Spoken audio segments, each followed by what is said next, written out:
Hello everyone. India is a land of festivals with different people following different religions. Somebody asked me once, "Do you believe in God?" I said, "Of course, I do." And then he went on to ask me, "Should everyone believe in God?" I said, "Definitely not. Because I feel we should stop believing in God unless we start following His path of righteousness. We should stop believing in God unless we are able to differentiate between what is good and what is evil. We should stop believing in God unless we are of use to someone who needs us." And then he asked me another question कि हमें भगवान मिलेंगे कहाँ? क्या वो किसी मूर्ति में मिलेंगे या किसी रिलीजियस प्लेस में हम पा सकते हैं? Well, I told him, ना तो भगवान आपको किसी मूर्ति में मिलेंगे, ना ही किसी फोटोग्राफ या किसी रिलीजियस प्लेस में, because God is present everywhere. You can find Him wherever you want, whenever you desire, provided you have that open mind, provided you have that welcoming arms, provided you have that willingness to serve Him in every form and manner He is present on this planet Earth. He was confused and asked me another question कि अगर भगवान हमें मूर्ति में या किसी religious place में मिलेंगे ही नहीं, तो फिर हम उन्हें अपने घर में या मंदिर में सजाते ही क्यों हैं?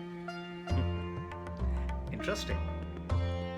वेल, हम भगवान को मूर्ति या मंदिर में या अपने घर में इसलिए सजाते हैं क्योंकि हम कहीं ना कहीं उनके प्रतिबिंब को देखकर, उनकी छाया को देखकर ये महसूस करते हैं कि कहीं ना कहीं वो हमारे पास हैं, या यूं कह लो कि हम चाहते हैं कि उस खुशी को, उस स्माइल को, उस शांति को, उस ब्लिसफुलनेस को कहीं ना कहीं हम अपने भीतर उतार सकें.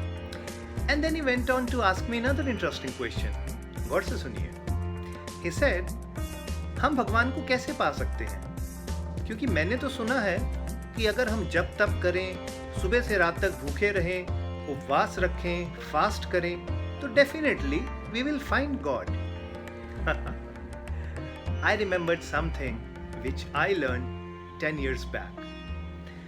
I was on a visit to a holy place and I found Janmashtami आने वाली थी और उस मंदिर में बड़ी धूमधाम से जन्माष्टमी की तैयारियां हो रही थी.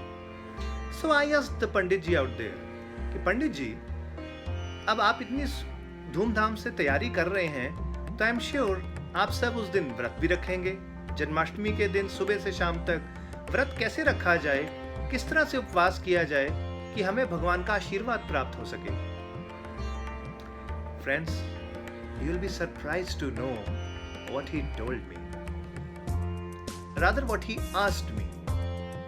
He said, "संदीप जी, आपका जब जन्मदिन आता है या आपके घर वालों का या आपके फ्रेंड्स का जब भी बर्थडे होता है, तो आप आइडली क्या प्लानिंग करते हैं?" मैंने कहा, "very simple.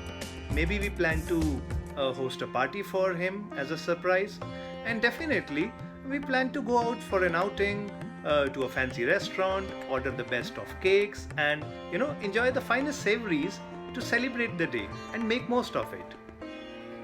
He said, "Exactly, that's the point." Shri Krishna का जन्मदिन जन्माष्टमी के रूप में पूरा संसार धूमधाम से मनाता है, तो उस दिन उपवास रखने की क्या जरूरत है? क्या भगवान आपके दोस्त नहीं? क्या उन्हें आप अपना फ्रेंड नहीं मानते?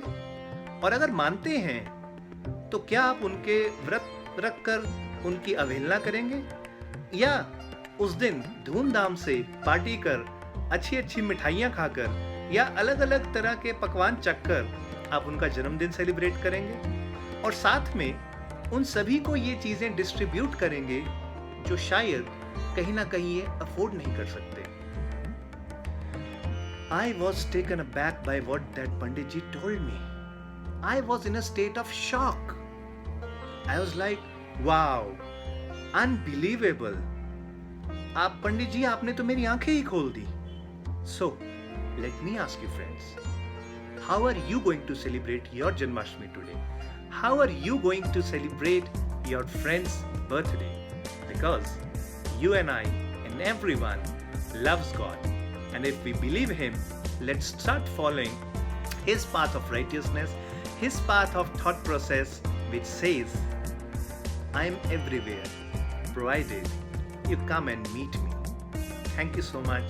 Hare Krishna. God bless you and happy Janmashtami.